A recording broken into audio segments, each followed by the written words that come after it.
Hello friends, எப்படி இருக்கீங்க? Welcome to Karthik show. உலகம் முழுவதுமா விலை உயர்ந்த ஒரு பொருளா கருதப்படுற விஷயம் அப்படின்னு பார்த்துட்டோம்னா அது தங்கம் தான். நம்ம வரலாற்றை பார்த்துக்கிட்டோம்னா தங்கத்தை மையமா வச்சு நிறைய பரிவர்த்தனைகள் நடந்திருக்கு. ஆனா இப்ப எல்லாமே பார்த்துட்டீங்கன்னா டிஜிட்டல் முறையில மாற்றப்பட்டிருக்கு. இப்ப நம்ம யூஸ் பண்ற Paytm, Google Pay, credit card, debit card எல்லாமே டிஜிட்டல் டிரான்சாக்ஷன்ஸ் தான். ஆனா இதுல எல்லாத்துலயுமே நம்ம நாடு உருவாக்குன நாணயத்தை தான் நம்ம பயன்படுத்துறோம். ரூபாய் அப்படிங்கிறது நம்ம இந்தியாவோட நாணயங்கிறது எல்லாத்துக்கும் தெரிஞ்ச விஷயம்.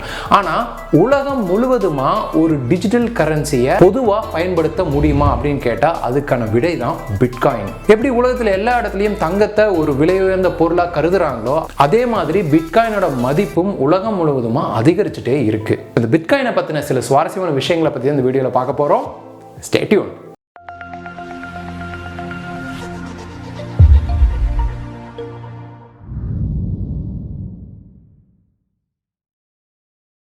Welcome back. 2009 தான் பிட்காயின் உருவாக்கப்பட்டது.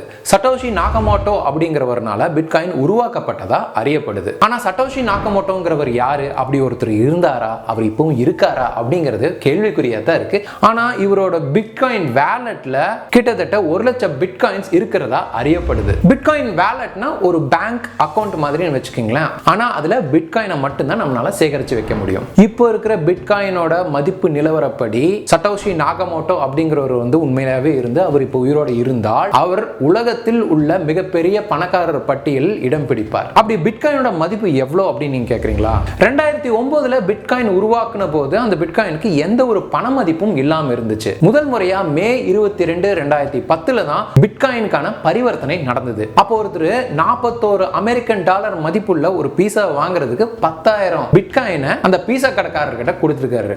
அந்த கடைக்காரரும் பிட்காயினுக்கு அப்ப பண மதிப்பு இல்லாட்டியும் சரி பரவாயில்ல 10,000 பிட்காயின் நான் வாங்கிக்கிறேன் அப்படின்னு சொல்லிட்டு $41 மதிப்புள்ள ஒரு பீஸாவை கொடுத்திருக்கிறாரு. அப்ப இருந்து இப்ப வரைக்கும் பிட்காயினோட மதிப்பு அதிகரிச்சுட்டே தான் வந்தது. ஃபாஸ்ட் ஃபார்வர்ட் பண்ணி பிப்ரவரி 2021 பிட்காயினோட மதிப்பு எவ்வளவுன்னு பார்த்துட்டோம்னா ஒரு பிட்காயினோட விலை இந்திய ரூபாய் கணக்கு பிரகாரம் பார்த்தா 35 லட்சம் ரூபாய். அப்போ 2009 10,000 பிட்காயினுக்கு ஒரு பீஸா கொடுத்திருக்காங்கன்னா அந்த பீஸாவோட மதிப்பு இப்போ எவ்வளவு இருக்கும் அப்படிங்கிறத பாருங்க. பிட்காயின் அப்படிங்கிறது ஒரு டிஜிட்டல் கிரிப்டோ கரன்சி.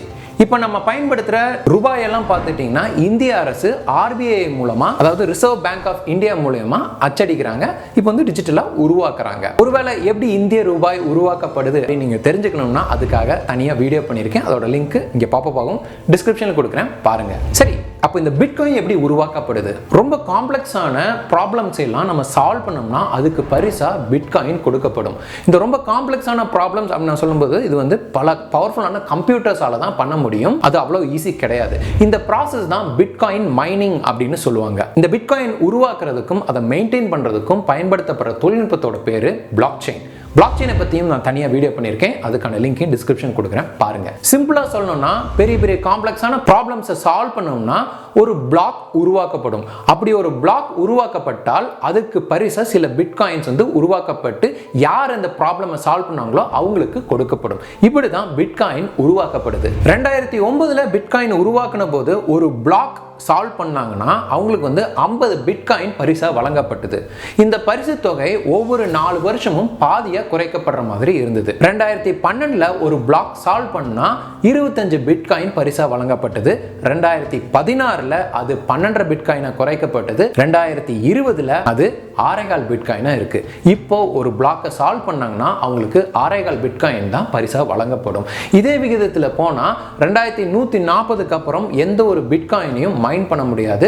உலகத்துல முழுவதுமா 2,10,00,000 பிட்காயின்ஸ் தான் உருவாக்க முடியும். அந்த மாதிரி தான் இந்த பிட்காயின் பிளாக் செயின் டெக்னாலஜி மூலமா உருவாக்கப்பட்டுள்ளது. டிசம்பர் 2020 நிலவரப்படி 1,85,00,000 பிட்காயின்ஸ் ஆல்ரெடி உருவாக்கப்பட்டு புழக்கத்தில் இருக்கு. அப்படி பார்த்தா 85% பிட்காயின்ஸ் கடந்த 11 வருடத்துல மட்டும் உருவாக்கப்பட்டுள்ளது.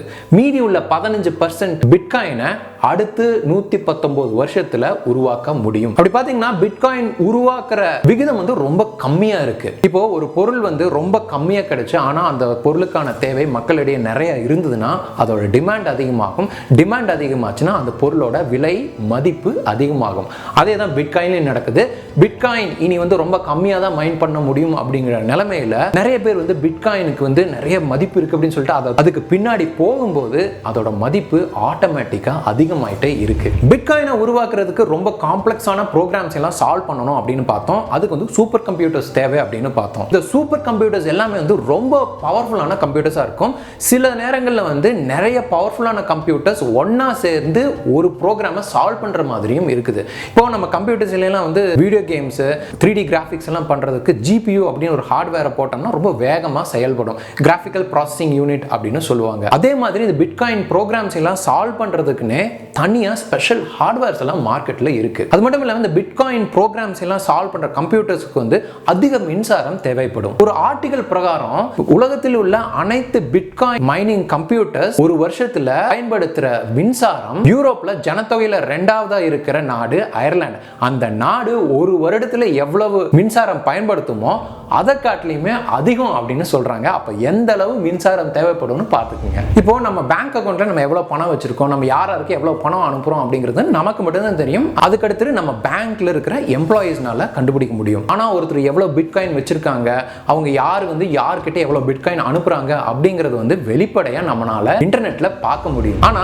ஒருத்தருக்கு வந்து ஒரு பிட்காயின் ஐடி மாதிரி கொடுத்திருப்பாங்க, அதைத்தான் இன்டர்நெட்ல பார்க்க முடியும். அந்த ஐடிக்கு பின்னாடி யார் இருக்காங்க, அவங்க பேர் என்ன, அவங்களோட டீடைல்ஸ் என்னங்கிறது தெரியாது. அப்படி இருந்தாலுமே இப்போ எவ்வளவு பிட்காயின்ஸ் புழக்கத்தில் இருக்கு, எவ்வளவு பிட்காயின் டிரான்சாக்ஷன் இப்போ வரைக்கும் நடந்துட்டு இருக்கு அப்படிங்கிறது வெளிப்படையா இன்டர்நெட்ல பார்க்க முடியும் அப்படிங்கிறது ஒரு சுவாரஸ்யமான விஷயம் தான். இப்படி வெளிப்படையா இருக்கிறதுனால ஊழல் பண்றது, புதுசா கள்ள நோட்டை உருவாக்குறது அப்படிங்கிற மாதிரி எல்லாம் பிட்காயின்ல பண்ண முடியாது. ஒருவேளை உங்களுக்கு எவ்வளவு பிட்காயின் இப்போ வந்து புழக்கத்தில் இருக்கு, இந்த ஒவ்வொரு பிட்காயின் டிரான்சாக்ஷனையும் நீங்க பார்க்கணும் அப்படின்னு நினைச்சீங்கன்னா அதுக்கான லிங்கை டிஸ்கிரிப்ஷன்ல கொடுக்குறேன், பாருங்க. இப்போ ஒருத்தர் பிட்காயின் அக்கௌண்ட் ஓபன் பண்ணாங்கன்னா அவங்களுக்குன்னு வந்து பிட்காயின் வேலட் ஐடி அப்படின்னு ஒன்று கொடுக்கப்படும். அதை வந்து ரொம்ப பாதுகாப்பாக வைக்கணும். ஒருவேளை பிட்காயின் வேலட் ஐடி அவங்க தொலைச்சிட்டாங்கன்னா அவங்க சேகரித்து வச்ச பிட்காயின் எல்லாம் அவங்க ஆக்சஸ் பண்ண முடியாது. அந்த பிட்காயின்ஸ் எல்லாம் தொலைஞ்சு போனதுக்கு தான் சமம். இப்போ புழக்கத்தில் இருக்கிற அனைத்து பிட்காயின்களையும் 25% பிட்காயின் இந்த மாதிரி வேலட் ஐடியை தொலைக்கப்பட்டு எந்த ஒரு பயனும் இல்லாத நிலையில் தான் இருக்கிறதா கணக்கிடப்பட்டிருக்கு. ஒரு ரூபாயை 100 பைசாவா பிரிக்கலாம்.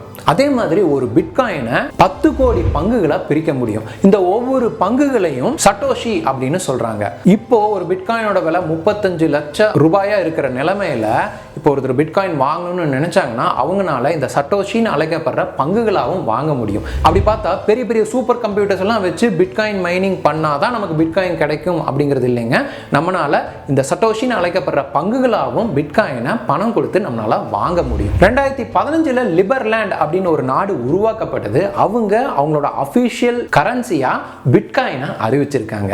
அதுக்கப்புறம் அமெரிக்கா, கனடா போன்ற நாடுகள் பிட்காயின் பரிவர்த்தனையை முழுவதுமா அங்கீகரிக்கிறாங்க, எந்த ஒரு தடையும் விதிக்கல. ஆனா பொலிவியா, ஐஸ்லாந்து, பங்களாதேஷ் போன்ற நாடுகள் பிட்காயின் பரிவர்த்தனைகளுக்கு முழுவதுமா தடை விதிச்சிருக்காங்க. இந்தியாவில் பார்த்துட்டோம்னா பிட்காயினுக்கு எந்த ஒரு தடையும் கிடையாது. ஆனா பிட்காயின் பயன்படுத்துறத ரொம்ப பாதுகாப்பா கேர்ஃபுல்லா பண்ணணும் அப்படிங்கிறது மட்டும்தான் இந்திய அரசு சொல்லுது. அதே மாதிரி இந்தியாவில் எல்லா இடத்துலையும் பிட்காயினை வந்து ஒரு நாணயமா கருதி அக்செப்ட் பண்ணிக்கிறது இல்ல. மக்கள் அவங்க சம்பாதிக்கிற பணத்தை நிறைய விதத்துல இன்வெஸ்ட் பண்ணுவாங்க. Fixed deposit, recurring deposit, mutual fund, shares, தங்கம், ரியல் எஸ்டேட், இந்த மாதிரி நிறைய விதத்துல அவங்களோட சௌகரியத்துக்கு ஏற்ப, அவங்களோட சம்பாதனைக்கு ஏற்ப அவங்க வந்து இன்வெஸ்ட் பண்றாங்க. அந்த வகையில இப்போ நிறைய பேர் பிட்காயின் போன்ற கிரிப்டோ கரன்சிலையும் இன்வெஸ்ட் பண்ண ஆரம்பிச்சிட்டாங்க. ஆனா இது எந்த அளவு பாதுகாப்பு அப்படிங்கிறது வந்து எப்படி நம்ம ஒரு ஸ்டாக் வாங்குறதுல, ஒரு மியூச்சுவல் வாங்குறதுல வந்து அதுக்கு பின்னாடி ரிஸ்க் இருக்குன்னு சொல்றாங்களோ அதே மாதிரி இதுலயும் ரிஸ்க் இருக்கு. எப்பவுமே ஒன்றுல ரிட்டர்ன் அதிகமாக கிடைச்சதுன்னா அதுக்கு பின்னாடி கண்டிப்பாக ஒரு ரிஸ்க்கும் இருக்கும். ஒருவேளை பிட்காயினை பற்றி இன்னும் கொஞ்சம் டீட்டெயிலாக நீங்கள் தெரிஞ்சுக்கணும்னா அதுக்காக தனி வீடியோ பண்ணியிருக்கேன். அதுக்கோட லிங்கையும் டிஸ்கிரிப்ஷனில் கொடுக்குறேன், இங்கேயும் பாப்பப் ஆகும், பாருங்க. இந்த வீடியோவில் பகிரப்பட்ட தகவல்கள் எல்லாமே பிட்காயினை என்ன அப்படின்னு தெரிஞ்சுக்கணுங்கிறதுக்காக நான் ரிசர்ச் பண்ணப்போ எனக்கு கிடைச்ச இன்ஃபர்மேஷன் தான் இங்கே கொடுத்துருக்கேன். நான் ஒரு ஃபினான்ஷியல் எக்ஸ்பர்ட் கிடையாது. நான் தெரிஞ்சதை உங்ககிட்ட ஷேர் பண்ணியிருக்கேன், அவ்வளோதான். இந்த வீடியோ உங்களுக்கு பிடிச்சிருந்ததுன்னா லைக் பண்ணுங்க. இந்த வீடியோ பற்றி ஏதாவது கருத்துக்கள் இருந்ததுன்னா கமெண்ட் பாக்ஸில் சொல்லுங்க. இந்த வீடியோ வந்து வேற யாருக்கும் யூஸ்ஃபுல்லாக இருக்கும் அப்படின்னு நினைச்சீங்கன்னா கண்டிப்பாக ஷேர் பண்ணுங்க. இதே மாதிரி இன்னும் நிறைய வீடியோ பார்க்கணும்னா எங்கள் சேனலுக்கு சப்ஸ்கிரைப் பண்ணுங்க. இன்னொரு நல்ல வீடியோட மறுபடியும் பார்க்குறேன். Until then, Karthik signing off. Bye.